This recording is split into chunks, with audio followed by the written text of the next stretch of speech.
Welcome to the Swish Nomads podcast with me, P-Funk, aka 12-time Afrobasket champion. So this is the hot topics for the week ending February 15th. We had a showdown in Waco, Texas between two African players. Yes, I know AJ DeBanza played for the U.S., but we claiming him. Sorry, Congo represent. He had a showdown while the BYU, Brigham Young University, played against Baylor Bears. And then opposite to him was, he's an Anthony Edwards clone. His name is Tunde. I don't want to butcher his last name. Yesufu. Yeah. From Benin. And the kid, there was a battle for the ages. It was like a real showdown. They are both freshmen. That means the first year in college. And then they will hear their name being called at the NBA draft for sure, 100%. Tunde actually outscored AJ DeBanza by 1 point. He had 37 as opposed to 36 by AJ, but BYU got to win. Staying at the NCAA level, there's one player receiving a lot of praise for his play this year. His name is Ruben Chinilu. Previously, he was at the NBA Academy, and he currently plays for the Florida Gators, which are the reigning NCAA champions. Ruben is averaging a double-double, 11.7 points per game and 11.8 rebounds per game, while shooting 60% from the field, almost 61. So that's NBA. That's NBA material. And then it's just a question now, how far Florida Gators are going to go in the NCAA tournament in order maybe if they're going to go and defend that title, and to see how high his name is going to be called in this summer's NBA draft. We stay in the States, but we're going to the high school level.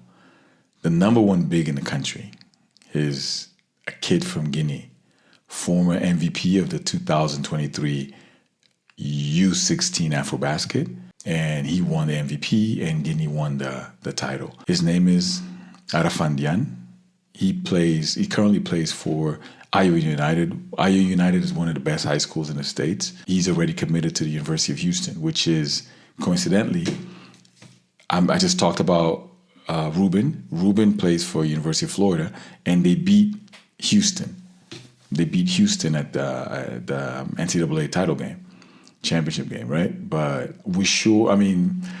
I don't think they're gonna battle, in college, because hopefully Ruben's gonna be gone, and then he's gonna be part of the Cougars. And then as we all know, the Cougars is a powerhouse. And then is a former school of Hakeem Olajuwon, arguably the best big in I'm not gonna say in the world, but in our continent, yes, for sure. His stock just grew some more as his name was announced at the prestigious McDonald's All-American roster. Only the top 24 players, 12 on the East roster and 12 on the West roster, and his name was called up. So that's an honor for the continent, honor for Guinea, and for himself, is the top big in the United States of America. And since it's me hosting, right, you best believe there's going to be some Angolan references. Represent. So we got 3 of them. The Angolan Men's National League is going to be on hold for approximately 2 weeks as the national team hosts this training camp in preparation for the qualifying tournament, World Cup. We have a mixture of old players and new players. But the most surprising call-up was a player that I truly admire. He's Lando Manuel. That hasn't been called for, last time he was at the national team level was 4 years ago, if I'm not mistaken. So it's hey, I'm back.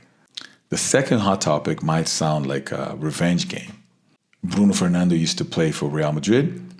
He left, he joined Partizan, and this week they played in Belgrade. Despite the team's loss, Bruno had an amazing game. The team lost 77-73, but Bruno had 12 points, 8 rebounds, and 3 blocks, and had an amazing battle with Eddie Tavares. Like that to show that Lusophone basketball community has two of the top centers in the EuroLeague. Just to throw a little something, like the player that replaced Bruno was actually a player that he was at University of Maryland, just like Bruno. He didn't play a single minute. Speaking of MVPs, the newly transferred Silva de Souza left São Pablo Burgos in Spanish ACB, and it went back to Greece for Marousi. I'm hoping I'm saying that name correctly. And he had an amazing game. Silva contributed with 15 points, 5 rebounds, 1 assist for a PRR of 18. That's a wrap for this week's Hot Topics. Next week, I'll be hosting the live podcast. But until then, don't forget to like, subscribe, follow, comment, share. And until then, keep swishing.